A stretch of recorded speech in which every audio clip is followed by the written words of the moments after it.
Roman 8:18. Ito yung word ng Lord. So, for today, the trials of today will not last forever. God is turning your pain into purpose and your struggle into testimony. So, ako po ay nagbuntis ng maaga. Pwede ko na po bang umpisahan? Sa taong 17 years old, nagkaroon na kagad ako ng pagdadalang tao. At nagdibo ako na meron na akong anak. So, nung mga panahon na yun, si Raymart ay 6 months, magdidibo ako na meron na akong baby. So, maaga akong naging nanay at kailangan kong buhayin yung aking anak na si Raymart.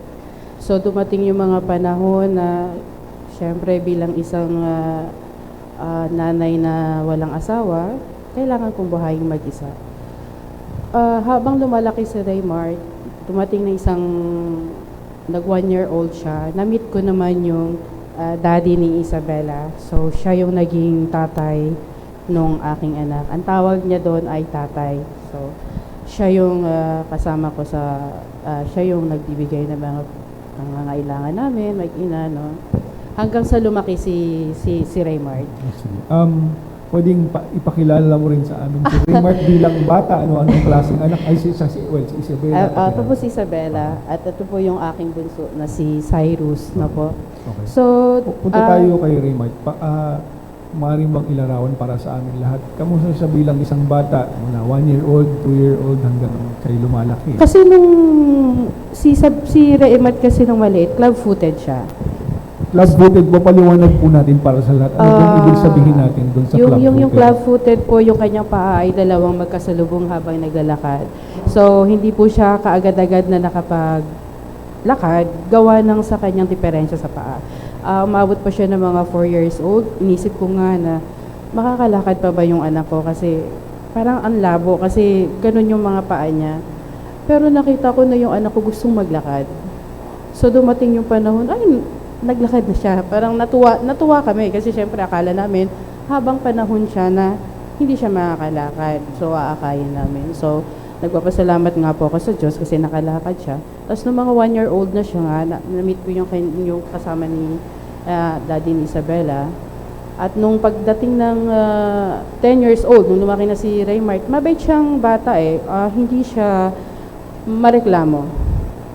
Alam ko naman na yung dahilan ng kanyang paa, pwede siyang kahit binubuli siya Binubuli talaga, hindi kahit. Talagang binubuli, sinasabing pilay, sinasabihan siya ng ganyan, ay pilay, pag may mga bit-bit mo yung anak mo. Siyempre bilang isang nanay, masakit mo yun. So sinasabi ko, masama yan huwag ganyan. So sinasaway ko rin naman yung bata. Pero merong yung pag dinilatan mo yung bata, yung galit ka, pero hindi mo pwedeng saktan sila. Na ipaalala sa kanila na masama yung kanilang sinasabi. Ano ang naging pagtanggap nito ni Raymart sa pambubuli nito sa maagang batang edad? So, palagay ko sa paaralan ba to? Sa school ba to nangyayari? O sa pang-araw-araw? Sa pang-araw-araw po yun, habang lumalaki siya. Tapos, ay, ba't kanya siya maglakad? So, napupuna po siya. Parang si Raymart, dahil nga hindi siya masyadong mareklamong bata, nung mga nagkakaisip siya, nagtataka siya, bakit siguro gano'n ang yung mga paa? Kasi yung kanya mga pinsan, tuwid naman maglakad, tapos bukod tangi siya lang yung club-footed na gano'n. Pero malakas ang Dr. Raymart Nagpatuloy pa rin yung kanyang buhay. Kahit na gano'n siya, na binubuli siya, hindi siya nagsasabi na, mama, binubuli ako, mama. Wala siya sinusumbong. Siguro, kinikimkim niya lang yung lahat ng yun bilang isang bata. At tinanggap niya na rin sigurado yung ganun, yung kanyang paa. Nagkaroon ba ng pagkakataon na sinubukan yung ikonsulta sa eksperto o sa doktor yung kanyang kondisyon? Opo, kasi nung nagtatrabaho ako bilang isang tindera sa Grand Central, yung boss ko ay sabi niya, Luz, ipatingin kaya natin si Raymart dun sa Mary Johnson Hospital. Akin yung 50-50, tapos ipasok natin sa Temple of Yung parang mga Chinese po yun para sa kanila yung kalahati, dun sa kalahati sa boss ko. So pinatingnan namin yan. Yan si Raymart ay mga nasa 10 or mga 8. Parang basta mga ganong mga edad. Pero ang sabi niya, pinaliwanag kasi sa kanya ng doktor at narinig rin talaga niya kasi nandoon kami sa Mary Johnston. Mami, pag inopera natin yung anak mo, hindi po yan basta-bastang operasyon. Yan po ay kung hindi maayos ang pag-opera sa paglakad niya, maaaring operahin pa natin uli yan. At ooperahin hanggang sa, so maraming operasyon. Sabi niya sa akin, Mama, wag na lang baka lalong hindi ako makalakad. Yun ang sabi niya sa akin. So, inano ko po yung desisyon niya na wag na lang. Hindi na po kami nagpatuloy para dun sa operasyon at nakakalakad naman daw siya, kaya wag na lang daw po. Nabanggit mo rin na nung mga panahon ito, nagtatrabaho ka bilang tindera. Siyempre, kaya mo ginagawa ito dahil kailangan buhayin mo yung pamilya, tama ba? Opo, kasi nga maaga nga po ako nagbuntis, kaya po talagang gumagawa ko ng paraan. Hindi ako, sa totoo lang, hindi po ako umaasa sa mga kapatid ko na buhayin kami. Kasi ako po yung bunso eh. Nagtatrabaho po talaga ako simulat sa pool para po sa, yung kay Raymart at sa akin po. Ngayon, so, nasa edad na to, nasa edad na 8, 10, nasa eskwelahan na si Raymart, tama ba? Nasa eskwelahan na po So, siya. kamusta naman ang kanyang naging performance sa eskwela? Sa eskwelahan, syempre, yung pa rin yung pambubuli sa kanya. Siguro naman nasasabihan yung mga, yun ng teacher, yung mga kaklase niya. May panahon na yung sumali siya ng United Nations niya, no? Nanalo pa siya ng best in costume. Pero maglakad siya talaga. Ganun ang kanyang na ano pa rin siya, nabubuli pa rin siya. Oy, ba't ka na maglakad yung batang yan? Parang ganun. So, yun yung mga time na ang pag-aaral nga ni Raymart, puro pambubuli yung marireceive niya dahil sa kanyang paa. Na tama ba bilang isang nanay na gustong buhayin ng kanyang pamilya, nagkaroon din ng panahon na kinailangan mo magtrabaho sa ibang bansa? Opo. Mga kailan ito? Yung si Isabela, si Raymart ay nag-10 years old. At si Isabela ay, nasundan ko na si Isabela. Nung 6 years old si Isabela, that time si Raymart is 16 kasi ang haba ng kanilang pagitan. Namatay yung daddy, yung tatay nila, tatay kasi ang tawag niya. Nagkaroon po na-hospital po ng almost 1 year. At meron din po talaga akong hanap buhay sa Malabon City Square ng mga tiyangge. Naibenta ko po yun kasi gawa ng kailangan kong masuplayan yung gamot, yung mga iinumin kami, tapos yung mga kailangan namin bayaran. Hanggang sa, nung namatay yung tatay nila, ni Raymart at Isabela, umuwi na kami dun sa lugar ng tatay niya.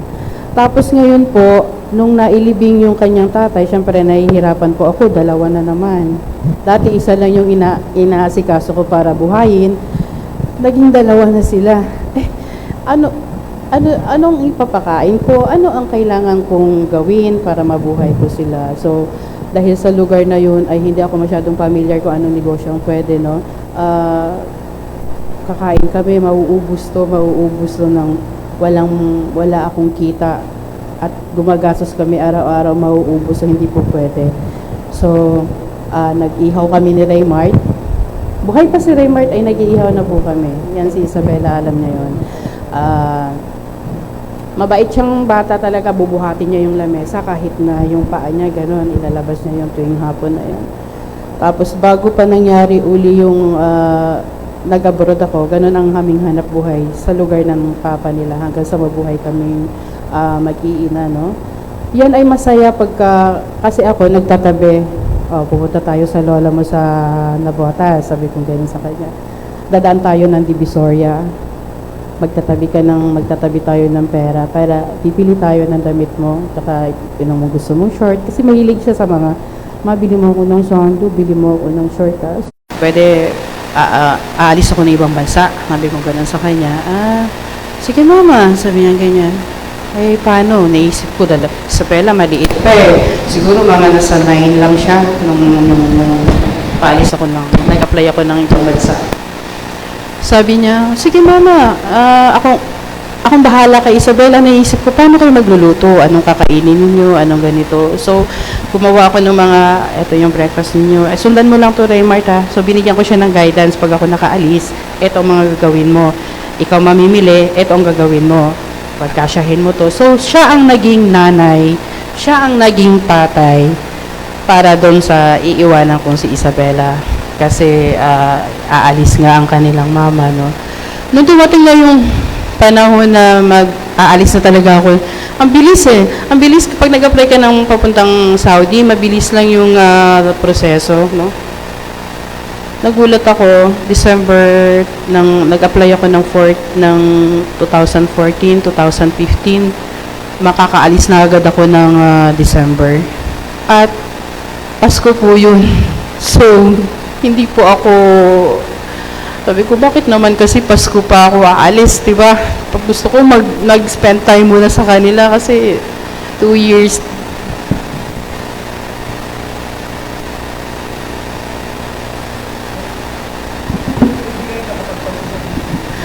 Hindi na po ako nakapagpasko sa Pilipinas noon, pero makikita mo yung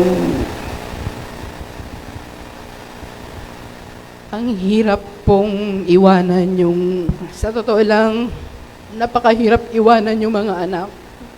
Para po sa magtatrabaho ng bansa. Mahirap. Kasi marami kang struggle, marami kang iniisip na paano pag nagkasakit tong mga batang to, sino magdadala sa ospital? Eh si Isabela, every week, dinadala ko sa ospital yan kasi meron siyang asthma. Sabi ko, paano kung halimbawa dumating yung ganun sino?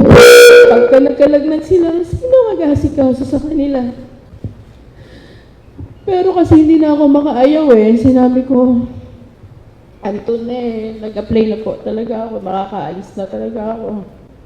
So, go. Pero nung tinatanaw ko yung mga anak ko, bit-bit ko yung maleta. Maulan yun eh. Sabi ko, Raymart, bumaba muna kayo ng kapatid mo, dalhin mo muna si Isabela doon kasi ayoko yung hahabulin ako, yayakapin ako. Baka hindi ko kayang umalis.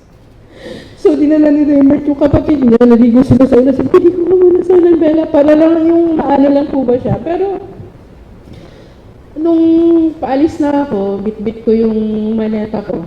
Natatanaw ko yung mga mata ng anak ko kahit na malayo, na merong kalungkutan sa kanila. Na hindi nila masasabi sa akin talaga yun. Tapos po, nung nasa accommodation ako, parang gusto ko nang tumakas. Kasi parang ayaw ko na po talagang umalis. Dahil sa sasakyan pa lang, umiiyak na talaga ako. Napakasakit. First time kong gagawin sa kanila yung iiwanan ko sila. So, habang nung nag-desisyon ka magtrabaho, sinong nagbantay sa kanila dito sa Pilipinas? Yung kanilang lola, meron pong problema sa mata yun eh. May katarata siya, dito siya makakita. At kung yun dun sa tinitira namin, nalalaglag pa yun pagka hinahanap si Raymart para pauwi sa pag medyo hapon na nahanap yun, nalalaglag po siya. Sinanay po yung nag-asikaso sa dalawang bata. Tapos, meron akong binili, sabi ko, Kuya Bong, pwede po ba na pag halimbawa, silip-silipin mo naman yung mga pamangkin mo? Si Kuya Bong ay kapatid mo? Opo. Pero hindi siya nakatira sa bahay na yun? Opo, kasi may asawa po siya. Napunta po siya doon. Minsan, doon siya titigil. Minsan, doon naman siya. Hindi pa talaga siya naka-full time para tingnan yung mga bata. So, sila lang po talaga nung nanay ko, at saka si Isabela, at saka si Raymart. Okay, mapunta naman tayo dun sa trabaho mo. Anong naging trabaho mo sa ibang bansa? Yung sa kontrata ko po talaga ay katulong. So, all around, lahat kung ano pong trabaho ng katulong, yun po ang... So, meron kang pamilya na kung saan nagsilbi ka bilang kasambahay. Ganun ba? Ano po? Yung meron pa bilang nagsilbi ka bilang kasambahay. Yung trabaho mo? Opo. Okay. Doon sa mga panahon na nagtatrabaho ka, meron ka ba mga pagkakataon na kausapin naman ng pamilya mo, si Raymart at si Isabela sa Pilipinas? Nung umalis po ako sa Pilipinas, bawal ang phone, marami na nagsasabi, uy, pag kayo nandun sa abroad, kailangan itago niyo yung cellphone niyo, maglabas ka lang ng isang cellphone, yun yung sira na, kasi kukumpiskahin nila yun. Meron ako yung DK-pad na cellphone. So, yun ang nilagay ko doon sa bag. Para kung halimbawa humalugog man sila, ay, eto lang yung cellphone na. Pero nakapasok po doon sa, alam niyo po ba, naka-panty ka, tapos naka-short ka na mahigpit, doon ilalagay yung, ang hirap po kaya maglakad kung mayroon nakatago doon sa ilalim ng singit niyo po. So, kaya ginawa mo pa, pinagdaan mo itong bagay na ito para siguraduhin na kahit pa makakausap mo naman sa Pilipinas. Opo, para hindi po makumpiska yung aking phone. At hindi po ganun kadali eh. Nung nakarating po ako, nag-arrive po ako ng Saudi. Siyempre, dadalhin ka muna doon sa accommodation. Yung sino yung kumuha sa'yo. Tapos doon kayo kakain kayo doon. Tapos, susunduin ka ng employer mo. Hindi ganun kaagad-agad na nakausap mo yung mga pamilya mo sa Pilipinas.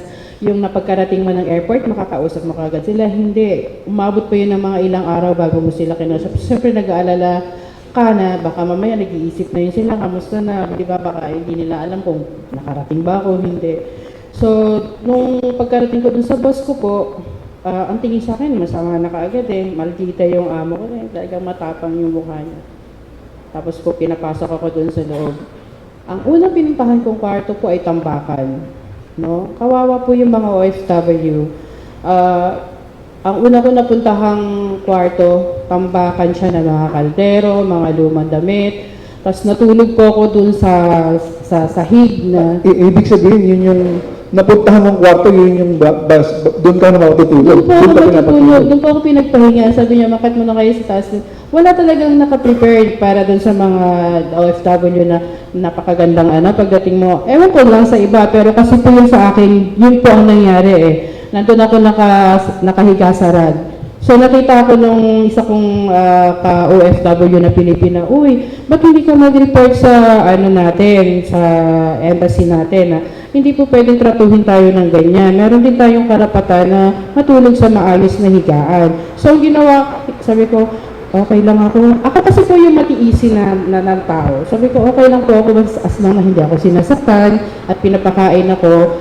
Gagawin ko lahat ng trabaho. Kasi alam ko naman na pumunta ako dito sa Saudi at alam ko kung ano yung trabaho ko para nga ibig ko sabihin alam ko kung ano kung saan ako nakapwesto, no? Hindi na ako nagreklamo doon, attorney, na sa tulugan ko na yun. Hindi na, basta nakarating ako ng safe at hindi ako sasaktan. Hindi ako magreklamo sa ating embassy doon sa ibang bansa. So ito ay taong 2016 na, no? Nung Pasko ng 2015 ka umalis, 2016, nandoon ka na Opo, na po yun. Ayun po yung mga December, yun yung mga unang salta ko doon. So 2016, at nagawa mo ng paraan na kahit pa paano makapagtabi ng telepono para sa gabi, makaka-chat natin ng hindi pa rin po. Hindi na-chat kasi kailangan nung pag bumili ka doon ng SIM, kailangan si Bataka. Ay, aking Bataka, ang aking passport, hawak po yun ng boss ko. Okay. Hindi ko po hawak yun. So wala ka pang pambili agad ng SIM card, wala ka rin passport, hindi ka rin nakakalabas agad? Ay, hindi po. Meron po akong 1,000 pesos, no? Nakalagay yun sa wallet ko. Ay, hindi ko alam kung bakit nandoon siya eh. Hindi ko pinapilitan, hindi ko iniwan sa mga anak ko. Hindi pala meron siyang purpose, no? Isang beses bakasyon yung amo ko, kasama yung mga mag-anak niya. Dinala ko doon sa bahay ng kapatid niya. Doon puro Pilipina po yung mga katulong. Talagang awang-awa sila sa akin. Kasi nga, 2 days, kung tinatanong niyo po kung nakausap ko na po yung mga pamilya ko sa Pilipinas, simula na nandoon ako sa amo ko, 2 days pa lang po, nakausap ko yung mga anak ko. Akin po yung bayad sa telepono. Kung magkano po yung ginastos, ilang oras, ilang minutes ko po siya kinausap, deduction po sa akin yun. Hindi nila sinagot. Pero sa bandang 2016, kahit pa paano, nakakuha ka na rin ng cellphone. Opo, nung nadala nga po ako doon sa Sa kabilang bahay. So, ginamit nila, dahil wala naman akong Bataka, sabi nung isang katulong, bilan mo naman to si Linda ng ng SIM, kawawa naman, hindi na ako contact. Pero dala ko po yung cellphone ko. Sabi niya, may pera ka ba dyan? Sabi sa akin. Sabi ko, meron akong pera, 1,000 eh. Sabi niya, ay, sige, akin na makakabili tayo ng SIM. Kasi sa kanila, hawak nila yung Bataka nila. Tapos nakakalabas sila. Alam nila yung mga pasikot. Siguro mga ilang beses sila nakaalis, no? Binilhan nila ko ng SIM. Doon, nagkaroon na ako ng, hindi na ako, nandun pa rin yung lungkot. Nakontak ko na yung aking mga anak. So anong paraan kayo nag-uusap? Anong application ang ginagamit niyo? Messenger ba? Messenger po. Oo. Opo, So may messenger ka, tapos may messenger din si Raymart. At saka si Isabela po. Si Isabela. Sa si Kuya Bong po. Opo, Sa si opo. Kuya Bong mo. Nakakapag-usap na kayo sa wakas. Opo. So 2016 ito, no? Opo. Ito ay panahon ng election sa Pilipinas. Naalala mo? Oo, panahon sa election ng Pilipinas. At Yun- tama bang, kung tama ang compute ko, ay nung taon na yun ay nag-18 anyos na si Raymart. Opo, 18 na po siya noon. Running to 19. Oh, So, ibig sabihin ba, nakaboto na siya nun? Oo, kasi yung nasa ibang bansa ako, syempre through messenger, no, sabi niya, Mama, sabi niya ganyan, nakapagparehistro na nga siya para inaano niya po yung voters yung magkikaroon siya ng IT. First time niya yung magiging IT. Sabi ko, sino presidente mo? Sabi mo gano'n niya, si Duterte. Yun ang sabi niya, di ba? Sabi ko, gusto ko yun din na presidente. Sabi ko, yun ang gusto ko talagang iboto rin. Sabi ko, Nasabi ba niya kung bakit yun ang gusto niyang presidente? gusto niya presidente. Sabi ko, kasi siya mama, makahirap. At saka, yung nakikita niyo po ba, yung mga niya, yung plataforma niya dun sa droga, sabi niya ganyan. At saka yung, kumakain siya sa labas. Napakasimple niyang presidente, ma. Sabi niya ganyan. Nakakuha ako ng t-shirt. Sabi niya ganyan. Tuwan-tuwa daw siya. Yung hinagi sa kanya, nakita niya, mukha ni Duterte. Diba?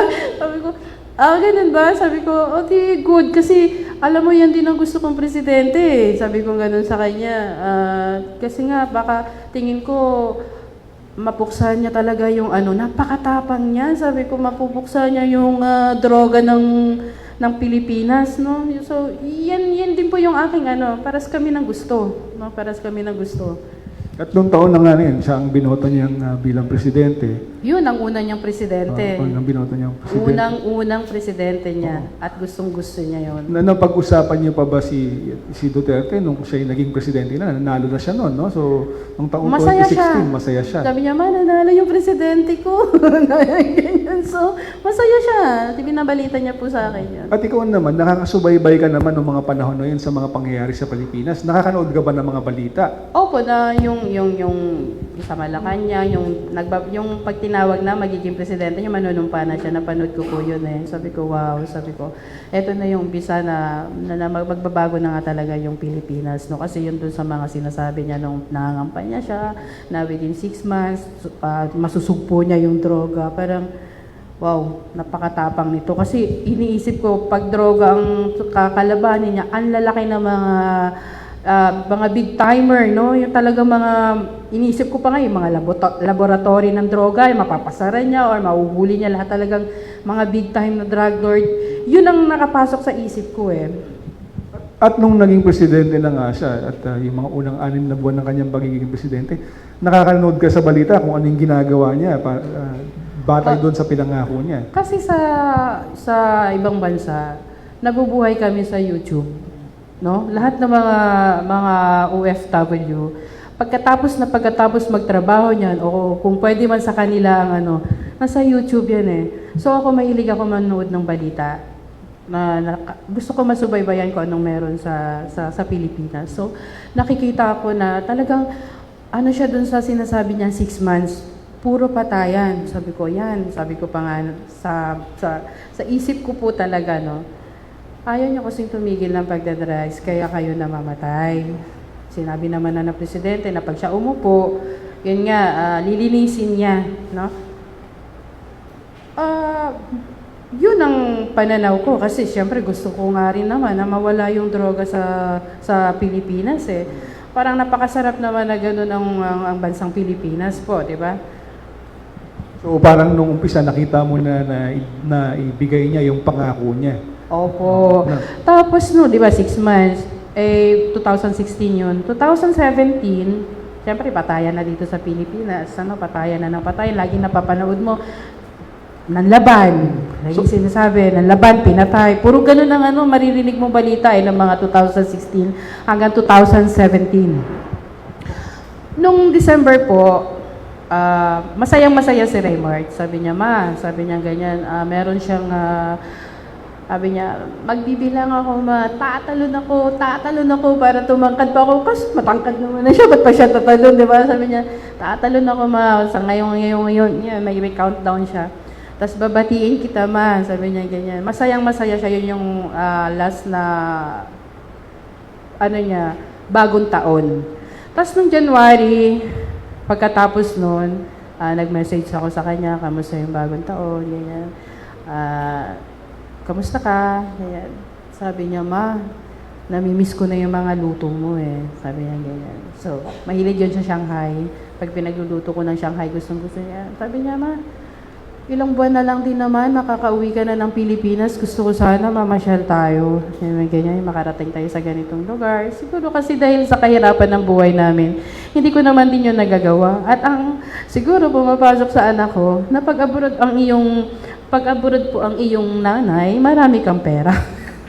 So, parang gusto niya yung mag-i-enjoy kami, pupunta kami sa ganitong lugar, mamamasyal kami. Hindi niya naiisip yung kakastusin namin pera, di ba po? So, siyempre kabataan, yun ang gusto niya. Sabi ko, sige, sabi niya ganyan. Sabi niya, gusto ko sana magkaroon ng motor Sabi ko, paano kita mapapadala ng pera? Pero meron din naman po talaga akong pera dito sa Pilipinas. Kasi nasa bangko hindi naman naka-passbook, kailangan magpapadala ka pa ng paano ka mabibilhan? Sabi ko sa kanya, sige, pag-uwi na lang, sabi ko ganun sa kanya. Tapos di ngayon, mga February, binati niya pa ako yung araw ng mga puso, binati pa niya ako. Tapos nung 2017 na po ito, nangyari. March, birthday ni Isabela, at saka ng nanay ko, March 19, tsaka ng March 24. Yun ang birthday nila. So, nagpadala ako ng pera para mahandaan ng konti si Isabel. Tapos, hindi ko akalain talaga na mamamatay si Raymart ng 2017. Okay. Okay. Sige. May nabanggit mo na yun nga, nung Marso, mga towards katapusan ng Marso, March 29, March 30, ito, 2017, nung nalaman mo, pwede bang ikwento mo sa amin, paano mo nabaltaan na may nangyari na nga kay Raymart? Yung naalala ko, sabi niya sa akin na, papabarangay ako Sabi ko, bakit? Eto si Ponciano, malilintikan to sa akin sabi niya ganyan. Lagi na lang akong pinagbibintangan, nakakainis na. Kung ano yung nawawala, sasabihin sa akin, ako ang nagnakaw. Pinagbibintangan naman ako ngayon, manok, nakaraan, washing machine. Nawawala daw sa kanila, pero talagang wala pong gamit yung kung siguro makikita niyo yung mga panahon, wala okay. Mahirap sabihin para nakawan. Okay. No? Linawin ko lang. Ibig sabihin, meron kayong kapitbahay na inaakusahan siya at na pagdanako ng manok sa barangay. Hindi pa po. Pag may nawawala talaga, siya yung pinupuntirya ni Ponciano, nung tatay, nung bakla, si PJ. Kaya nakapagsalita siya ng ganun. Nagalit yung PJ nung March, 28.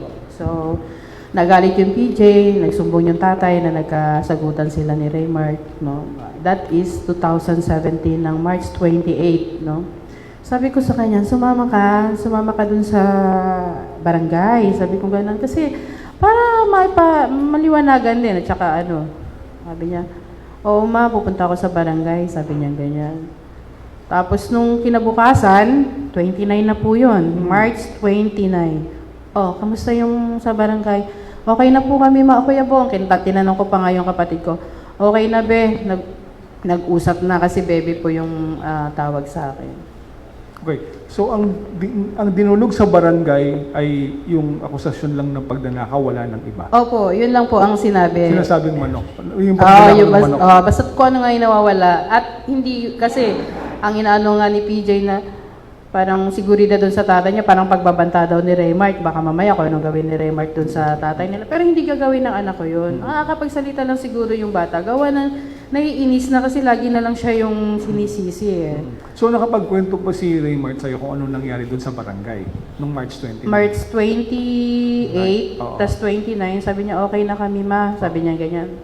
Pero yung salita niyang yun, parang malungkot siya. No? First time niya po kasing mabarangay. Okay. Hindi talaga siya na mabarangay. Kahit na dumating siya sa edad ng 18 na yon, hindi siya nadala sa barangay. Matropa naman siya, pero hindi siya nadala sa barangay. Yung para sa mga rayot-rayot na, yung wala. First time niyang nadala sa barangay, no? Eto, nakakalungkot. First time siyang nadala sa barangay ng 28, 29, magkausap kami ng umaga, kinamusta ko pa siya. Hapon na sa Pilipinas, umaga sa Kuwait. Sa Kuwait po ako na OFW, no? 5 hours ang advance po. So kung gabi dito sa atin, alas 5, doon, alas 12 pa lang po magtatanghalian pa lang po kami. Ay, mag-aalmusal pa lang. Kasi alas 3, yun ang kainan doon eh, yung mga tanghalian, alas 2, alas 3, sa oras. Ngayon po, nung 29, magkausap kami ni Raymart, magka-chat pa kami eh, masaya pa siya, mahal na mahal kita yan. Kasi si Raymart malambing siyang bata eh. Hindi siya katulad kay Isabel. Pero talagang nagsasabi siya na mahal kita. Nagsasabi siya, malambing siya, I love you ma, ganyan. Pinabati niya ako sa birthday ko, yung mga ganyan. Lahat, Mother's Day, nagsasabi siya. Sabi ko, ma, sabi niya ganyan, okay na kami, sabi niya ganyan. Yung pala si Raymart ay ipapasok siya ng trabaho ng uncle niya kasi that time ay bakasyon at nag-aals lang siya, no? Sabi niyang kapatid ko, ipapasok nga daw niya ng construction. Pero yung parang abot-abot lang nila, yung ganyan. Kasi kinausap niya yung foreman nila na maipasok si Raymart. Pero Saturday, meron siyang uuwi siya para stay in siya. Nakakalungkot kasi nung March 29, 28, napabarangay siya at pagdating sa barangay, 29, buhay pa siya nang hanggang maghapon. Pagdating ng gabi, hindi ko na siya makontak sa oras ng alas 9, alas 8 ng gabi, ayun po yung mga oras dun sa Kuwait ay mga 3 o'clock or 4 mga ganyan. Hindi ko na siya makontak. Hanggang sa hindi ko na talaga siya makontak. Yung pala, busy na siya. May inasikaso niya yung bag niya or ano. Tapos po, nung matapos akong magtrabaho ng 29, March 29, 2017, alas 11 po ng gabi, tapos na ako magtrabaho eh. Napakahirap ang isang OFW kung magtrabaho ka talagang ang inaasahan kasi ng mga Kuwaiti, yung mga Arabo. Pag Pilipina ang OFW na pumasok sa'yo, siguradong masipag. Siguradong pulido kung magtrabaho. Ganon sila pag Pilipina. Kaya medyo mataas ang price ng Pilipina eh. Mga OFW do, mga katulong. Mataas ang presyo sa ibang lahi. Kasi nga, pag nagtrabaho, trabaho talaga. Tapos ngayon, nagluluto ako. Parang balisa na ako eh. Ba't hindi ko makontak yung anak ko? Alam mo, connection ng bilang nanay tsaka isang anak. Sabi ko parang hindi ako mapakaleha kahit nagluluto ako doon ng mga hapunan ng boss ko. Hindi ako mapakali. Sabi ko, ano kaya ako? Parang may nangyayaring hindi maganda. No?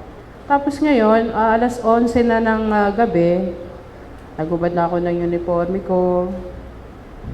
Tiningnan ko na kagad yung cellphone ko. So, Ito ba rin tinatago mo pa rin yung cellphone mo nung mga panahon opo, hindi pa kasi nila alam na meron ako. Nache-check mo lang siya pag tapos ka na magtrabaho. Opo, lahat po sila yun. Nache-check ko lang po kung tapos na ako magtrabaho. Nung pagtingin ko ng phone ko, hubad pa ako, sinasabi ko nga po sa inyo, kakatanggal ko lang po ng aking uniforme. Meron na kagad siyang message.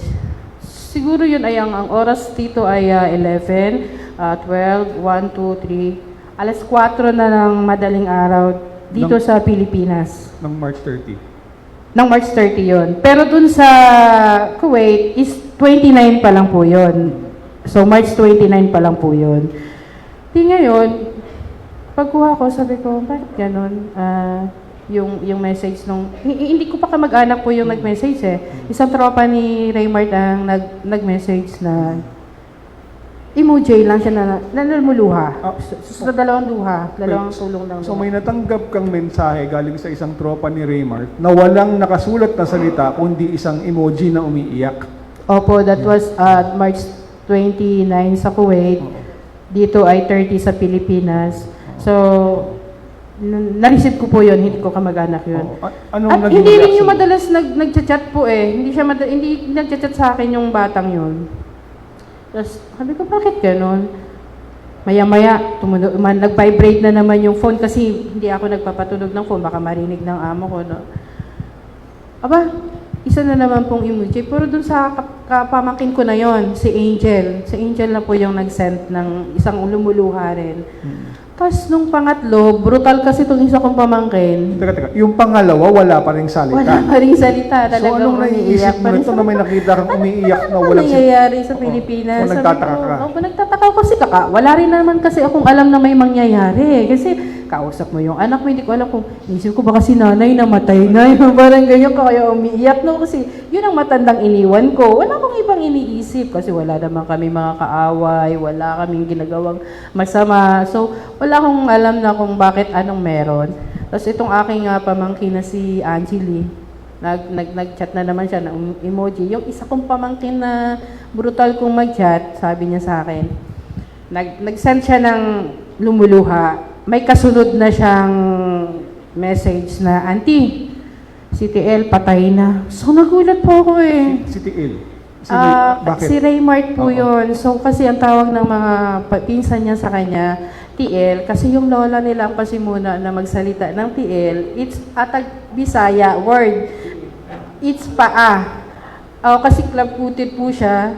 So ang nanay ko, TL. So pati lahat mga pinsan niya, nakasanayan na yun ang tawag sa kanya. So ang mensaheng natanggap mo galing dun sa pinsan niya na brutal magsalita ay si TL ay Patay na. Diyos ko, para akong sinukluban ng langit na di ko maintindihan kung totoo ba ang mensahe nito, kung eto ba, nagbibiro ba, sabi ko ganyan. Pero kalmante pa rin po ako nagtanong. Hindi nga, sabi ko, kung totoo, sabi ko, ayoko kasi ng ganong biro po eh, kasi nasa ibang bansa ako, akala ko binibiro ako eh. No? Kung totoo na patay si Raymart, pwede ba, sabi ko, pwede ba ibigyan niyo ako ng picture na totoong patay si Raymart, sabi ko gano'n sa kanya. Tapos, medyo hindi kaagad-agad sila ng picture eh. Nag-send siya ng picture, dugo-dugo yung anak ko. Talaga sabi ko, totoong patay, no? Pero hindi ko pa matanggap na patay siya eh. Pero siya yung nandoon sa picture na yon. Siya yung duguan. Oo, sorry ha, pero sino ulit yung kumuha ng litrato at nagpadala sa'yo? At nasaan siya nun? Nandito siya sa Pilipinas. Tapos yung pinasend sa akin litrato. Kasi gusto ko makita na dugo-duguan eh. Yung makumbinsi nila ako na patay si Raymart. Yung dugong, yung picture na dugong-dugungan na yan yung binigay sa akin na picture. So galing ito sa funeral parlor ba o sa morgue? Hindi ko po alam yung picture na yan kung saan galing. Basta nung pinicture nilang dugo-dugo yung mukha, alam ko nasa Purinaria na yan eh.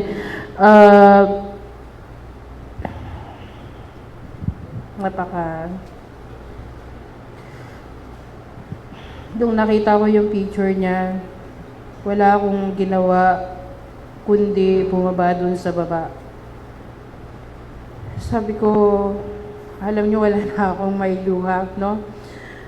Pumunta ako dun sa amo ko, sabi ko, Madam, yung anak ko patay na, pero iyak ako ng iyak nung sinasabi ko yun, nakatapis lang po ako ng tuwalya. Sabi niya, hindi ako naniniwalang patay ang anak mo. Sabi niya, umakyat ka sa taas, sabi niya, yala, Ruhi, sabi niya ganyan. Pinapapanik niya ako doon. Tapos yung isa kong kasamahang OFW na si Mary, Pilipina din siya. Yung kanyang amo, yun ang kumuha sa amin dito sa Pilipinas. Siya yung nakapirma sa kontrata. Sabi ko, Mary, sabi niya, nakita ko dun sa taas. Sabi ko, Mary, si Raymart patay na. Ha? Nagulat din siya. Sabi niya, bakit? Ano nangyari, te? Sabi ko, hindi ko nga alam eh. Sabi ko, ganyan, patay na yung anak ko. Sabi ko, gano'n. Sabi niya, sabi ko, tulungan mo naman ako na, pwede ba, kausapin natin si Baba Mansur. Sabi niya, teka lang, te, kasi ano eh, parang chumichempo rin siya. Kung ano rin yung gawin niyang tulong para sa akin. Kasi hindi nangangapa din naman kami kung anong mangyayari sa amin doon. Baka mamaya, ipagkukulong kami sa kwarto, diba? Hindi namin alam ang mga utak ng mga Kuwaiti. So, kahit na yung anak kong si Raymart ay patay dito sa Pilipinas dahil ang duty ko sa ibang bansa ay katulong. Kahit na nakaburol si Raymart sa Pilipinas, ginagawa ko pa rin ang duty ko na bilang isang katulong. Nung nalaman ko si Raymart na patay, patuloy ako na humagulhol dun sa kwarto. Hindi ako kumakain, wala akong gustong gawin kundi umiyak. Yun lang talaga gusto kong gawin ng mga panahon na yun. Umiyak. Ayokong kumain. Dasal. Ayoko talagang tigilan yung pag-iyak ko kasi hindi ko tanggap na patay na yung panganay ko. Hanggang sa pinagtatrabaho po ako. Kahit nakawakawa ko po yung mga pangkaskas. Umiiyak po ako sa Panginoon. Sabi ko, Lord, tinignan niyo naman po ako. Gusto ko makauwi ng Pilipinas. Gusto ko makita yung At saka po kasi, ginagawa ko pa rin yun eh. Pag hindi ako natulog, nagmap ako, naglinis ako ng mga CR, ginagawa ko pa rin yung pagluluto ko ng almusal sa kanila. Almusal nung driver namin, almusal nung amo ko. Kahit napatay na po yung anak ko dito sa Pilipinas. Tapos, sabi ng amo ko, alam ko kasi na nagkakape yun tuwing umaga talaga nagkakape yung amo kong babae. Sabi niya, Linda Taali, sabi niya ganyan. So, ibig sabihin ng Taali, pumarito ka. Gawan mo ako ng chai tsaka gawa. So, punta ako doon sa kusina. Kahit na meron akong pinagdadaanan, ginawa ko pa rin yun dahil katulong nila ako. So, hindi ako nagwalang hiya sa kanila. So, ginawa ko pa rin yun. Pinagtimpla ko pa rin sila nilutuan ko ng gawa, ng chai. Hindi ko alam kung masarap po yun. Kasi, nasa ako, hindi maganda yung mood ko eh. Tapos, dinala ko po yung chai. Yung amo ko, mahilig yun na nakataas ang paa. Dun sa isang supang mahaba. So, doon pa lang po sa kusina, nagdadasal na po ako. Wala po akong tigil na kausapin ng Panginoon. O kahit ano po yung ginagawa ko, lagi po kahit hindi ako nagsasalita, nasa isip ko na kinakausap ko ang Diyos. Pagdating ko po dun sa isang duwaniya, yung parang kwarto yun, dala-dala ko yung chai. nilapag ko siya. At umupo ako dun sa tabi ng kanyang paa. Pero sa sahig. Kasi mabababa po yung mga, mga upuan ng mga Kuwaiti. Pag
sige, sabi niya, kakausapin namin si Mama.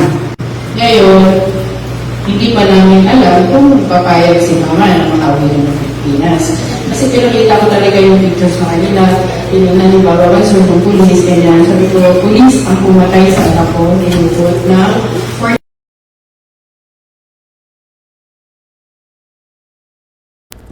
sabi nung baba ko, papapayagin nila si Mama na makauwi ako ng Pilipinas. Pero, wala pa pong kasiguraduhan po yun, na kung papayag si Madam. Ngayon, na nangyari, kinabukasan, mga auno na yun, ados na yun, At-rest na po ako nakauwi ng Pilipinas, Sabi niya, Paali Linda, sabi nga gano'n nung isa niyang anak, yung si Talal. Sabi niya, makakauwi ka na ng Pilipinas. Sabi ko, Lord, salamat. Yun kagad ang sinambit ko. Salamat, Lord, kasi dininig niyo yung prayer ko. No? Pero 3 beses ko hinalikan yung amo kong babae. Matigas ang puso yun. Napakatigas talaga ng puso niya. Ayaw niyang mag-release na para sabihin, sige Linda, umuwi ka na ng Pilipinas, eto ganyan. May kondisyon. Ando doon yung pinatawag nila si mama, ando doon sila, yung kukuha na nga ng ticket. Pero may kondisyon yung aking employer na babae. O sige, Linda, uwi ka ng Pilipinas. Pero, kung ano yung suot mo, yun lang yung dadalhin mo. Wala kang dadalhin luggage, wala kang dadalhin, wala, kundi yung maliit na bag. Kasi syempre, doon ko ilalagay yung passport ko. Maliit na kulay itim na bag ang meron lang po ako. So, Pinasahod ka ba? hindi po eh. Sabi niya sa akin, ano rin eh, tuso rin kasi yung boss ko. Hindi kita pa sasahurin. Pero kasi yung two-way yung ticket ang kukuhanin namin, ito po yung usapan. Two-way yung ticket mo, 1 week ka lang doon, babalik ka. Pagbalik mo, ibibigay ko sa'yo, sahod mo, plus isa pang buwan na sahod mo. Kumbaga may bonus pa na ibibigay. Basta't bumalik ako sa kanila. At pinangakuan ako na tataas yung sahod ko kasi nakita nila ang trabaho ko. Pinapatay ko yung trabaho ko dahil lungkot eh. Lungkot sa ibang bansa. Pinapatay ko yung trabaho, yung oras ko sa pagtatrabaho. Kahit yung mga ganyan tuktok, naglaladar lang po ako at nililinis ko po yan, ini-scrub ko po yan. Pero pag ginanon po yan, hinawakan ng amo ko, walang alikabok. So ganun ka, dahil naman ay katulong ako, inisip ko nang talagang gusto ko yung walang masasabi yung amo ko. So, trinato ko nang maayos yung trabaho ko. Tinatrato din nila akong maayos, hindi nila ako ginugutom. So finally, nakabilan ka ng ticket at nakasakay ka ng aeroplano. Kwento mo naman sa amin, ano nangyari pag uwi mo? Wala kang pera nung panahon na yun dahil hindi ka pinasahod. Paano ka nakauwi? Eto nga ticket yun na yung dala ko na back and forth. Tapos, meron po akong amo ko kasi mahilig yung manghiram sa akin ng pera yung amo kong lalaki. Pagka may pinupuntahan, minsan short siya.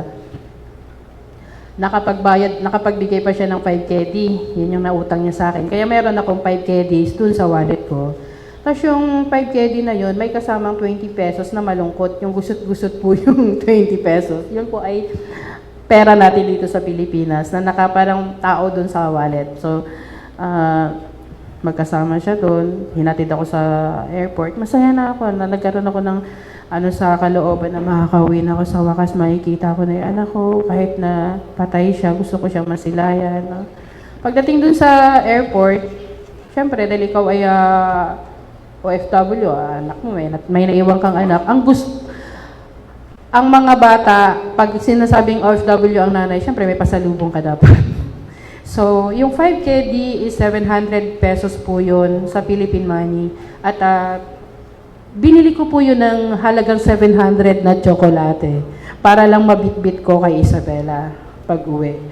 So, yun lang po ang alam ko na susunduin ako ng mga media dun sa airport na yun. Makakauwi ako dun sa bahay namin, no? Kahit na wala akong pera.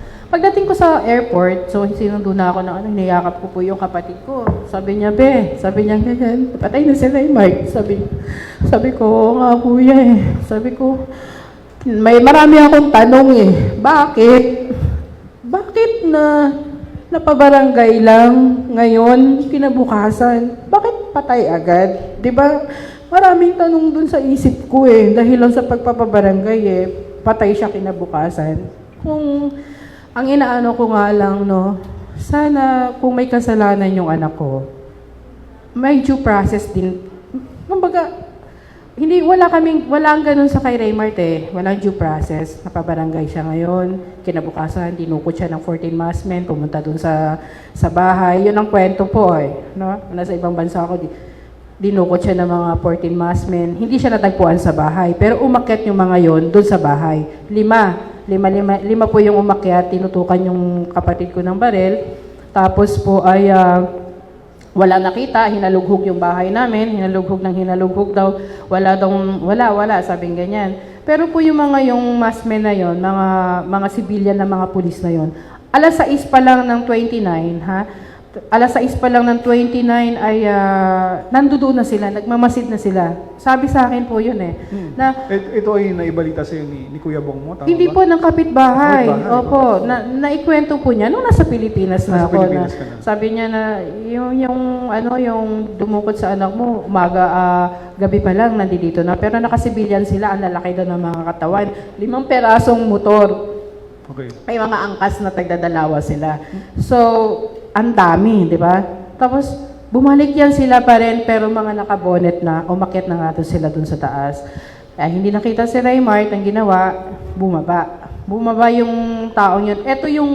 Ito po yung medyo magulo. Ito po yung dinukot na si Raymart kung paano siya pinatay. No, kwento po sa akin dahil sa ibang bansa ako. Ang sinasabi sa akin na pagbaba ni Raymart, ilang minuto lang, umakyat na yung mga nakabonet na yon. At nagulat ang kapatid ko kasi wala naman kaming, tawag doon, mga kasalanan, wala naman kaming ginawang masama, no, sa kapwa namin, no. Namumuhay lang naman kami ng patas. Bakit may mga ganong armado na umakyat doon sa taas? So, may mga tanong din yung kapatid ko. Tas, ang ginawa ng kapatid ko, si Kuya Bon, tumawag siya doon sa asawa niya, sabi niya, meron ditong umakyat, mga nakabaril. Sabi niya, teka lang, si Raymart, sabi niya ganyan, si TL, saan kaya gusto niyang hanapin, no? Si TL, kakababa lang ng ilang minuto, yung pala, nagpunta sa kanto. Doon lang din naman sa area na yon, pero kanto kasi yung lugar ng bahay namin, kanto doon sa dulo naman nagpunta si Raymart.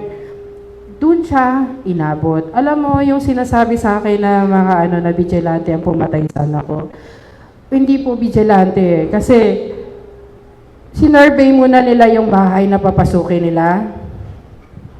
Tapos, hindi alam nung papatay kung sino si Raymart. Kaya nung umikot sila sa Maliputo, doon natagpuan si Raymart. May nagturo pa Ang sabi sa akin na yung barangay patrol na nakabuntot doon sa 5 motor, yun ang nagsabi na ayun, si Raymart. Yun ang pinupon si Raymart. Kaya ang ginawa naman ng bata, tumakbo siya doon sa bahay nung kaibigan niya na malapit lang din doon, umakyat sa taas. Siyempre, natakot yung bata, pero sinundan pa rin siya nung mga nakabonet po Bali, kinupkup siyang panandalian nung kaibigan niya, nung pamilya ng kaibigan niya. Nanay ng kaibigan niya. Yung po yung nag-send ng emoji, nanay po yun, nung unang-unang nag-send ng emoji. Doon po siya umakyat, panandalian. At narinig kasi nung bata na, pag hindi ka bumaba dyan, pag hindi nyo pa bababain yan, madadamay kayo. So parang ganun ang sinabi nung police, o yung nakabonet na sumunod sa kanya. Ang ginawa ni Raymart, sabi niya, sige po, sabi niya, bababa na po ako, sabi niya ganyan. Pagbaba, pinalo siya ng baril, napakalakas po. So, kinandak siya, nilagyan siya yung naka-jacket na po ng ganito yung kumuha sa kanya, tinakluban siya ng jacket ng ganyan, isinakay siya dun sa motor. So yung mga kabarkada niya, nagpanik, tumakbo dun sa bahay namin. Gumano kasi isang iskinita lang yun, nakasalubong naman ni Kuya. Sabi niya, Kuya Bong, si TL, sinakay sa motor, dinala kung saan. Sabi ni Kuya Bong, yun na nga bang sinasabi ko yan ang pagkasabi niya. Hinanap, saan dinala? Sa Maliputo. So pinuntahan nila doon sa Maliputo. Nag-survey si Kuya, hindi niya na makita. Pinuntahan ngayon ng kapatid ko, si Kuya Junjun. Sino si Kuya? Si Kuya Junjun, pangalawang panganay, sumunod sa panganay po yun. Sabi niya sa Jun, si TL, kinuha ng mga nakabonet. Sabi niya ganyan.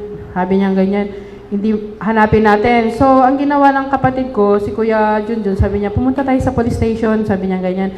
Para tingnan kung nandoon or i-report na may nangyaring ganong insidente. Akalain niyo po ba na pagdating doon sa police station, walang mga pulis, talagang empty. Walang pulis sa police station. Kahit isa po? Wala po.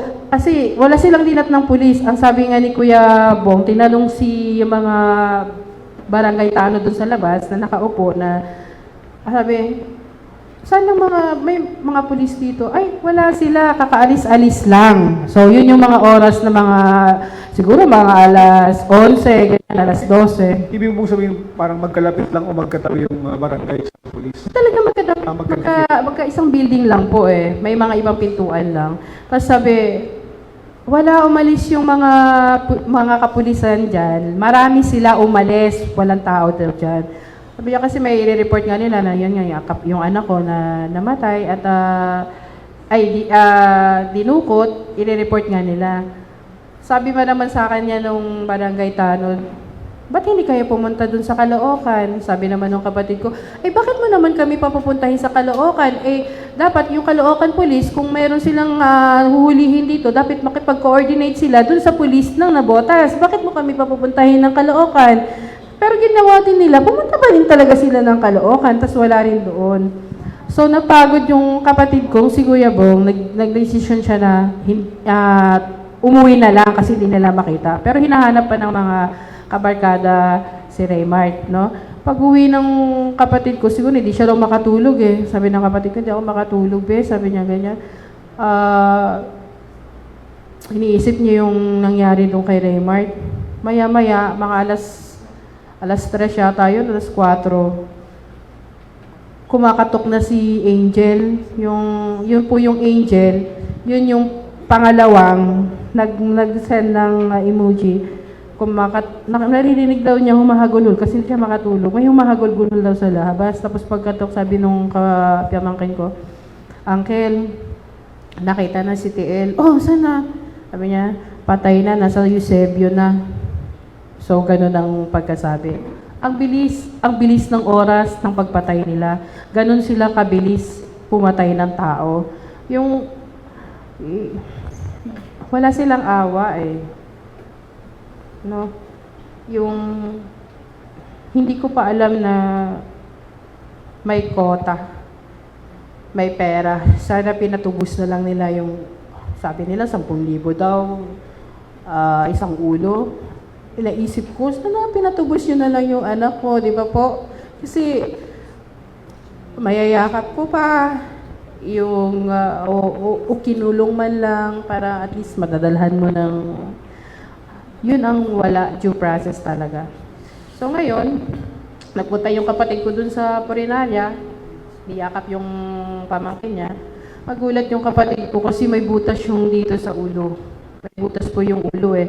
Tumagas yung dugo. Pag alsa niya ng ganyan, tumagas. Purong dugo siya, purong maraming dugo daw sa kanya. Malungkot siya kasi dun sa nangyari, dun sa pamangkin niya. Tapos pumunta siya dun sa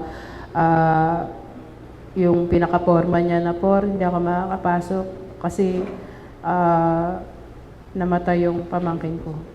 Maya-maya, pagbukas doon ng foreman sa TV, yun na, nakita na si Sabi niya, yan ang pamangkin ko na ba't pinatay. Sabi niya. Tapos ngayon po, nangyari, nung nakarating po ako ng ibang bansa, hindi, alam niyo po, sa totoo lang, hindi ako pumunta kagad sa burol ng anak ko. Inisip ko kasi marami akong tanong, bakit siya pinatay? Napabarangay lang ng 29, 30, patay agad. Bakit? So, ang ginawa ko po from airport, nag-decide ako dun, sinabi ko dun sa mga sumundo sa aking media, pwede po ba dalhin ninyo ako sa barangay kung saan napablatter si Raymart. So, diretso to galing airport, hindi ka muna Ay, diretso kay po, Raymart? hindi po. Ang ginawa ko po, kasi sinundo lang po ako, wala naman po akong pera. So, nagpa-drive ako, sabi ko, pwede niyo po ba dalhin ako sa barangay NBBS? At marami akong tanong. Pagdating doon, may naabutan naman po ako eh. Kaya lang, nagalit sa akin yung nandoon sa barangay, oh ma'am, ano ba yan? Bakit hindi man lang kayo nagsabi? Kasi may mga media, no? Sabi ko, ang tanong ko kaagad, saan makakarating tong CCTV ninyo from dito sa barangay ba at saka doon sa may Maliputo? Covered ba siya? Ang sabi, oo.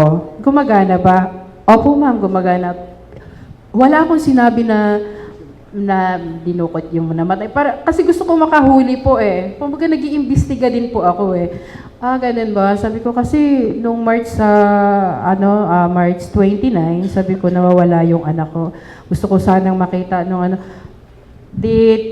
sabi ko, pwede ko po ba makita yung blatter? Siguro na alarma yung barangay, yung naka-duty dun sa barangay. Ang nakita ko po, kasi ang nirereklamo nila, kaya nalagay sa drug watch list si Raymart. sinamahan nila na nagtitinda ng marijuana si Raymart. Okay. So, ang reklamo that time is mga nawawala. Pero, ba't sinamahan ng nagtitinda siya ng marijuana? Linawin lang natin to kasi ang nasalaysay mo so far is that ang nireklamo lang sa kanya ay yung sinasabing pagnanakaw ng manok. At pag may nawawala, siya yung tinuturo. Pero lahat ng mga nakaraang akusasyon, walang kinalaman sa droga. Oy, wala po. Wala po eh. So dito lang sa unang-unang pagkakataon, nakauwi ka na, pagdating mo sa airport, dumiretso ka sa barangay, doon sa barangay mo lang natunton sa blatter na kasama siya sa drug watch list, ganun ba? Opo, kasi that time kasi kasagsagan ng mga droga, yun ang pumasok ko eh, yung patayan ng mga droga, yung pumasok ko po na dahil siguro dun sa ano, yun ang kinamatay niya. Mabalik lang ako sandali kasi nabanggit mo rin kanina na doon pa lang nung hindi ka pa nakakaalis sa amo mo, na pinakita mo sa kanila yung news report. Opo. Yung unang hirit ba? Oo, napanood mo? Opo. Kay club, kay ano po, Arnold Club yun po, opo. Naalala mo ba kung ano yung pagkaka-report nila doon? Ni-report ba nila yun bilang isang may kinalaman sa droga o... Wala eh. Ano lang ang nakalagay doon na pinagbabaril. To nakatambay lang, pinagbabaril ng mga nakabonet, ng mga yun lang ang sinabi. So, unang-una talagang pagkakataon na biglang na itali ito sa sinasabing war on drugs ay yung nakita mo na sa blatter. Ganun ba? Opo, kasi may nakalagay na nagtitinda ng marijuana po eh. So, naisip ko na baka yun nga yung ikinamatay niya kasi nung kahit nasa ibang bansa ako, basta sinabi nga doon na yung kapitbahay mo, kahit ako, sabihin sa akin, hindi ako gumagamit, galit yung kapitbahay sa akin. Nagtitinda ng marijuana po yan or nagtitinda ng shabu yan. Kinabukasan po, pupuntahan ka na ng pulis. Kahit hindi po totoo, galit lang po yung kapitbahay mo, kaya sinabi niya yon. So ganito, nakasulat mismo, tama bang ang intindi ko na marijuana yung sinasabing tinitinda niya? Opo, ng marijuana, nagtitinda daw po ng marijuana. Pero sa pagkakaalala mo dun sa naisalaysay sa'yo pag uwi mo, sa kay Raymart, meron bang natagpuan sa kanya mga marijuana? Wala pong marijuana eh. Alam niyo, dun sa police report, ang nakalagay sa shea ng shabu, at saka merong baril. Yun ba? So, ibig sabihin, inakusahan sa blatter, marijuana, tapos ang natagpuan, shabu tsaka baril. Opo. Hindi lang yun ang blatter nila, na titinda ng marijuana, tapos ang nakita na doon, shabu at saka yung baril na. Diba, paano magkakaroon ng baril yung bata? Eh, kung doon pa lang sa pagkandak sa kanya, makikita niya na dapat na may baril yun eh. O, nung hinabol nila, bumaba pa yung bata, tapos nung namatay na, may baril na yung bata. O, paano papaliwanag yung ganung sitwasyon? Okay. So ngayon, pag tapos nitong investigasyon mo sa barangay, nakita mo na maraming hindi nagme-make sense, no? Parang iba kung ano-ano yung nakasulat, ano naman ang ginawa mo pagkatapos? Saan ka nagpunta? Yung pagkatapos po nang dun sa barangay, kasi ako nanay, mapag-imbestiga, no? Nakita ko na yung sa barangay, tapos pumunta ako dun sa pulis, kasi lumabas po yung pagpunta ko dun sa barangay. Nakakapagtaka, no? Bakit lumabas yung tao dun sa barangay para pumunta dun sa police station? Lumabas siya ganyan, pumunta dun sa police station. Ang ginawa ko po kasi, sumunod din ako. Kasi, ano bang pag-uusapan ninyo? Kami yung mayroong bakit ka pupunta dun sa police? Pagpasok ko po dun sa police, alam niyo po ba yung halimbawa tayo nag-uusap, tapos ako ang pinag-usapan, o merong yung biglang mabulaga ka, yung biglang nagulantang silang lahat, na yung may, siguro hindi natin alam pa ano pinag-uusapan nila, pero yung meron kang ginawang kasalanan, maggulat sila. Yung isang police nga pumilas pang pumagano pa nga dun sa loob kaya natakot siya, parang ganun. Tapos, lumabas ulit, ma'am, ba't pa kayo sumunod? Doon kayo, ganun ang sabi. So, ang nangyari po, pagkatapos dun sa barangay, pumunta na po ako dun sa burol ng anak ko. So, pagdating dun sa burol ng anak ko, pagkababa ko dahil 1 and 2 year and 2 months ko po siyang hindi nakita. No? Niyakap ko po yung kanyang kabaong. So, malungkot man, no? Napakalungkot kasi uuwi ang isang OFW na lumalaban ng parehas sa buhay para mabuhay yung mga anak mo. Tapos uwi ka na, bangkay na yung anak mo, di ba? Parang Ay, hindi pa lang, napakasakit po yun eh. Ang ginawa ko, yung kabaong ng anak ko, niyakap ko siya. Gusto ko kasi pabuksan po yun eh. Yung kabaong. Gusto ko maramdaman ko yung katawan ng anak ko kahit patay. Ayaw pabuksan kasi daw yung formalin. Baka mamaya, hindi daw maganda daw po yun, ganyan. So, hindi pinabuksan. So, niyakap ko po yung kanyang kabaong. At, sabi ko lang sa kanya na mahal ko siya nung mga panahon na yun. Naaawa po ako dun sa anak ko po eh. Tapos po nung mga nagbuburol na si Raymart, hindi siya tinatantanan. Sabi ng kapatid ko, alam mo be, yung 5 motor na yon na may angkas may angkas, ang bawat 5 yon. Pagburol ni Raymart, ando doon pa din. Nagpupunta pa rin. Same, sabi ko, kuya, yun ba rin ba yung umakyat doon sa taas? Be, yun din yung mga motor, yung pumunta sa taas, sila rin yung mga motor na paronda-ronda doon. Kaya wala pong walang naglalamay. Takot ang mga naglalamay. Kawawa eh. Wala, maaawa ka talaga. Walang mga naglalamay na mga barkada. Kami-kami lang po yun. At para lang malinaw, sa tingin mo, bakit sila natatakot pumunta doon? Kasi po baka mangyari din sa kanila yung nangyari kay Raymart eh.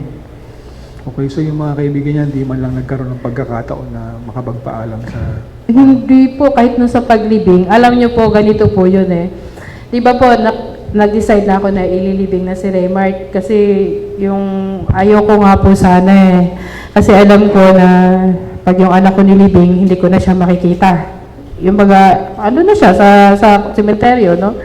Pero kailangan siyang ilibing eh. Ang ginawa, sabi ko sa kapatid ko, kuya, doon natin to pamimisahan sa may kapitbahayan po. Yung sa may kandila, ang tawag po ba, ano po? Hindi, ay sorry po. Doon ko pamimisahan sa San Lorenzo Ruiz. Opo. Alam niyo po kung bakit gusto ko sa San Lorenzo Ruiz. Kasi po, bago pumunta doon sa San Lorenzo Ruiz, ando doon po yung police station. Gusto ko maramdaman nila yung konsensya ng pinatay nila yung anak ko. Gusto ko doon dumaan talaga, matapang po ako na nanay. Kaya sabi ng kapatid ko, be, delikado yung gagawin mo eh. Sabi niya, alam mo naman yung mga pulis eh, walang puso. Sabi ganyan. Wag na, doon na lang tayo sa Santa Clara. So sabi niya, yung may malapit doon sa lugar namin na simbahan, yun po yung kinento ka ni Cardinal, no? Sabi niya, hindi, doon na lang. Sabi niya, so doon po kami magpamisa bago siya ilibing.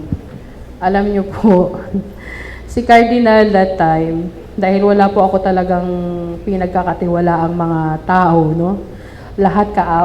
Parang lahat kakampi ng government. Ang tingin ko po kay Cardinal nung panahon na yun, lalo po ako marami akong mga iniisip. Sabi niya sa akin, ako po si Bishop Berhil, tawagin mo akong Ambo. Tapos nagkwento siya, sabi niya narinig ko yung kwento ng nangyari sa anak mo, ganyan, na nagkakape ako, hindi ko mag-aalmusal, hindi siya magawang makapag-almusal, ganyan. Alam niyo, hindi ako naniniwala sa sinasabi niya po Tingin ko sa kanya, kasabato ng gobyerno. Opo, ayoko po yung meron siyang konting abuloy. Sabi ko, bayad to Parang yun ang iniisip ko. Kasi, wala talaga po akong tiwala. Kahit po yun doon sa kay brother dun sa Baclaran Church. Kasi sila po yung nagbibigay ng mga sa purinarya. Opo, sila po yung sumasagot na, kasi wala yung iba talagang mga pinapatay.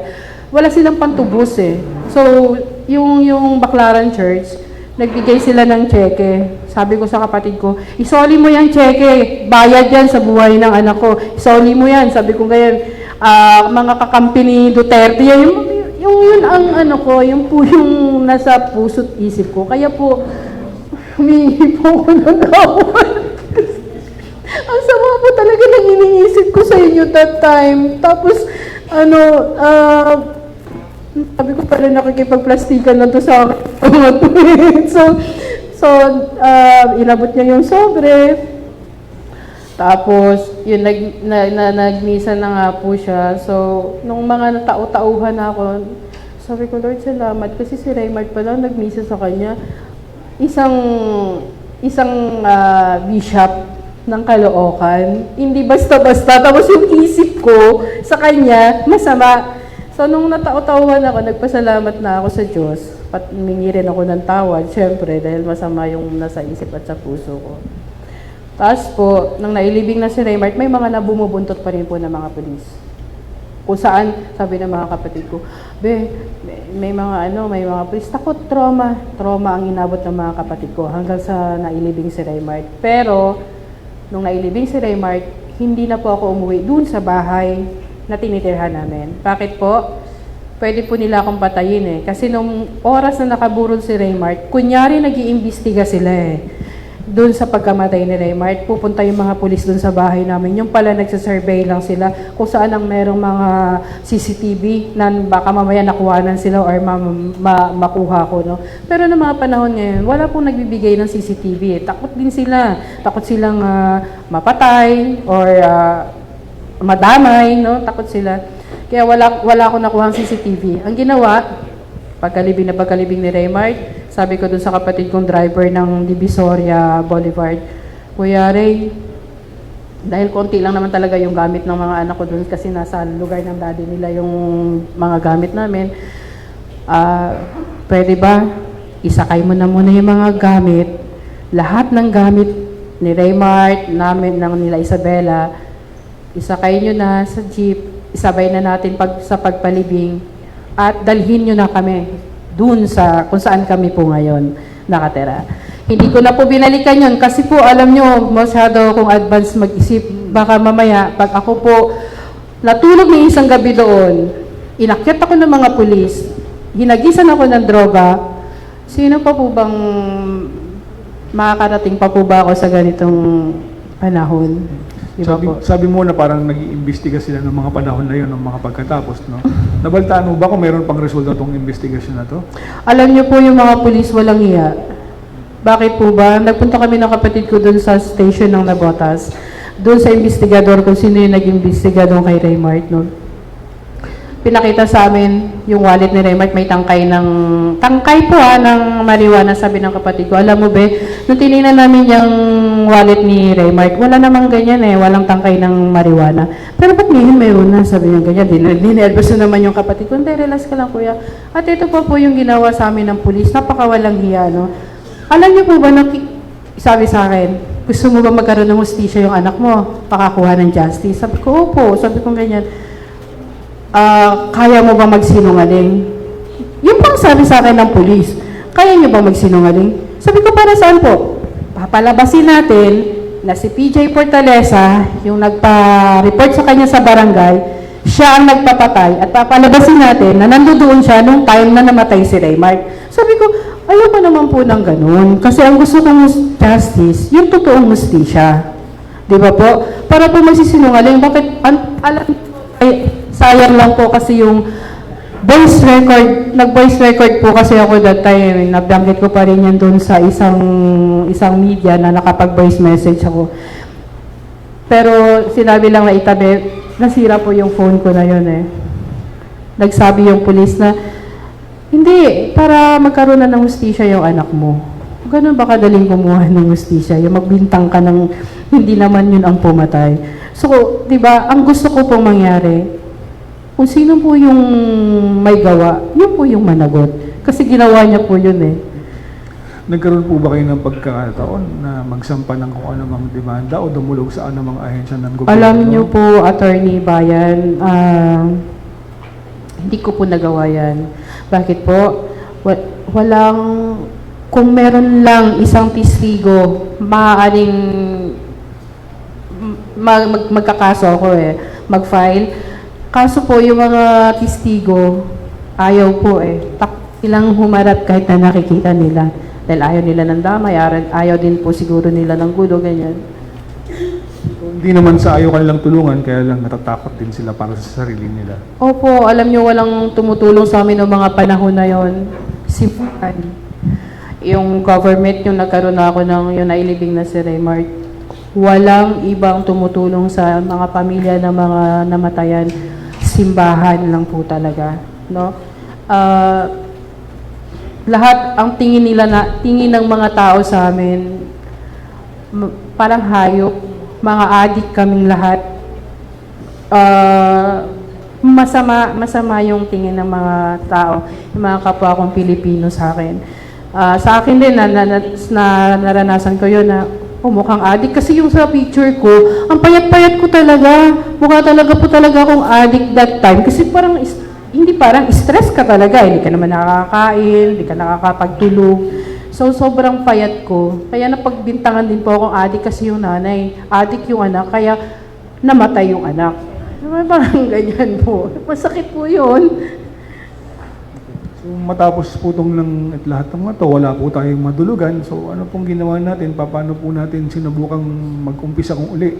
Ano pong pinagkaabalahan natin ng mga nakaraan? Alam niyo po, sa amin, may mga tumutulong. Katulad ng sa Diocese ng Caloocan, sila Cardinal.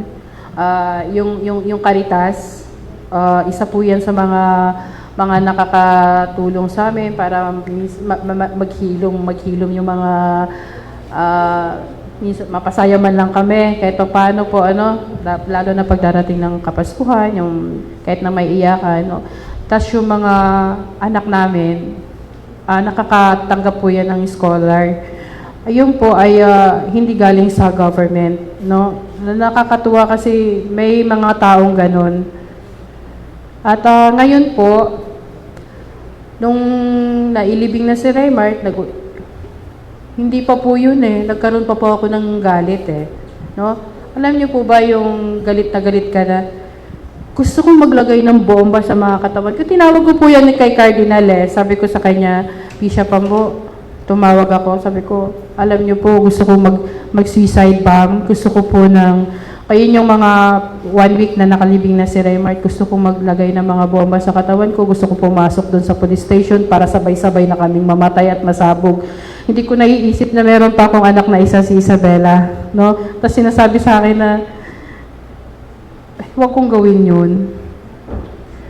Pinagdasal po niya ako kasi iba po yung mga nasa ko, gusto kong kumuha ng mamamatay tao, magbayad na lang ako, kung magkano ba 10,000, patayin yung may maghagis ng granata doon sa loob ng masyadong exaggerated po yung mga nasa isip ko that time na parang gusto ko nang pumatay. Salamat sa Lord, hindi nangyari po yun. Mabuti naman po at hindi po nangyari itong mga to. So ngayon, so unti-unti siguro, dahil ang naging inspirasyon mo ay buhayin ng iyong anak, ang mga anak ngayon, siya nag-aaral pa, o kaya nagpursige ka, abot ka dito. So ngayon, matapos ang 8-9 na taon, nandito na naman ang Truth Commission, lumapit sa iyo. Tama? Ano po? Ang Truth Commission, si Cardinal ay lumapit sa iyo para tanungin kung handa ka pa o gusto mo bang humarap dito. Ano naging reaction mo na biglang nabuhay ulit itong kwento na to? Yun na nga po yung para lang sa katotohanan, willing po ako magsalita. Kasi totoo po yun nangyari sa buhay ko. Hindi po ako nag-imbento ng kwento, hindi po ako nagsinungaling. So, dahil sa sinabi sa akin na pwede ka bang magsalita sa corporate, why not? Kung meron bang mabubuksang isip, meron bang mabubuksang puso sa aking pagsasalita, bakit hindi ko magsalita? So, pumayag po ako magsalita. Okay. So, sa ngayon, bago ko ibigay ang... meron pa rin po pala, no, yung si Father Flavi, no? Father, isa rin po yan sa mga nakakatulong doon sa mga katulad naming mga naging survivor. Kung tatawagin, dati kasi ang tawag talaga namin sa sarili namin ay biktima. Sabi ni sa Cardinal, hindi kayo biktima na nagmisa, kayo ay mga survivors. So, ngayon, survivor, no, isa rin po siya sa mga nakakatulong sa katulad namin mga pamilya. Katunayan nga si Isabela, nung na-diagnose si Isabela na merong sakit sa puso, Si Father po yung nagpatingin at balak nga rin na ipa-opera kasi nagja-jump yung isang ano ni Isabela isang tawag dito, ugat doon sa puso, kaya nagpa-palpitate siya. So isa rin po siya sa mga nakatulong sa amin po, si Father Flavie. Maalala ko lang, nagkaroon ng pagkakataon na maaring tignan ulit yung labi ni Raymart. Pinilapit sa iyo ito at ano naman ang naging reaksyon mo nung tinanong ka kung okay lang ba pagkatapos ng 9 na taon? Ako po kasi wala talaga akong autopsy. Nung gusto kong makita ang mga autopsy dahil ako ngayon nag-iimbestiga, nasunog. Yung sa sa Caloocan, nasunog. Yung kukuha na kami ng reports, nasunog siya. Biglang nasunog yung ano. Wala kaming makuha. Di ba po? Parang sinadyang sunugin para wala kaming makuhang report na autopsy. Kaya nung sinasabi sa akin na i-autopsy si Raymart ni Dr. Fortun, pumayag po ako kasi may gusto po akong malaman po kasi yung pinahukay ko si Raymart, nagulat na may tanong bakit yung bungo niya hiniwa? Kasi kung hindi nila ginalaw, buo yun. So, bakit may cut? Yung parang nilagari siya ngayon buo. Marami akong tanong. Kaya, dahil wala nga, pumayag po ako na i-examine niya po yung buto ni Raymart po. Alright. So, bago ko ibigay ang mikropono sa ibang mga membro ng Truth Commission, meron ka pa bang gustong idagdag or meron kang gustong... Alam mo, meron akong message sa pinuno ng War on Drugs. Ito po ay mensahe ko kay Roa Duterte, no? Kay Rodrigo Duterte. Gusto ko marinig mo ang... Ito po talaga ginawa ko to. Pag may naiisip ako, isinusulat ko po siya. So, pag may biglang pumasok sa isip ko, isinusulat ko po siya. So, bakit? Ang unang nakalagay dito, bakit? Bakit sa mga panahon ng war on drugs, wala man lang tumutulong sa amin? Takot? Takot silang kausapin kami dahil maaari din silang mapagbintangan na protektor ng mga adik o kaya tingin sa kanila ay mga adik din. Tapos po, ako na po, Cardina. Ako na po, naiyak po.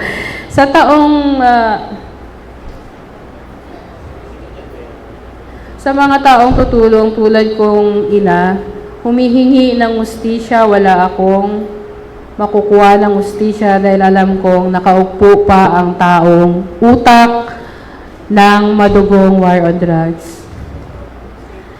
Si Rodrigo Roa Duterte, ang sinasabi kong utak sa madugong patayan, siya ang taong unang presidente ng anak ko. Kung si Raymart, isa siya sa mga hinahangaan ng anak ko at makatao at makahirap. Pero siya din pala yung magiging dahilan ng kanyang pagkamatay. Dahil sa war on drugs niya, damay ang anak kong si Raymart Chapo, wala pong due process. No? Patay agad. Pinatay mo ang mga pangarap ng aking anak.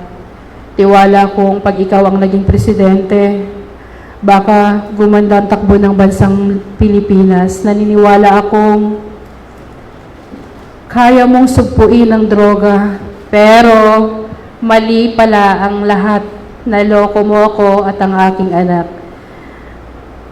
Sa matamis mong magsalita, isa ka palang kaibigan ng mga drug lord at protector ng mga ito.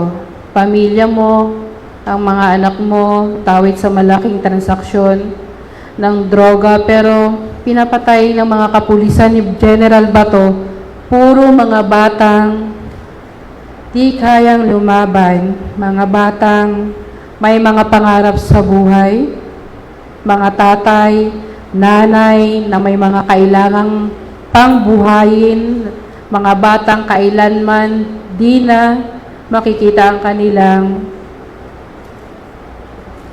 mga magulang. Nakakalungkot po. Nakita ko kung gaano ka kawalang hiyang presidente, isa kang salot sa bansang Pilipinas. Kung ano man ang nangyari sa'yo ngayon, dahil yan ay bunga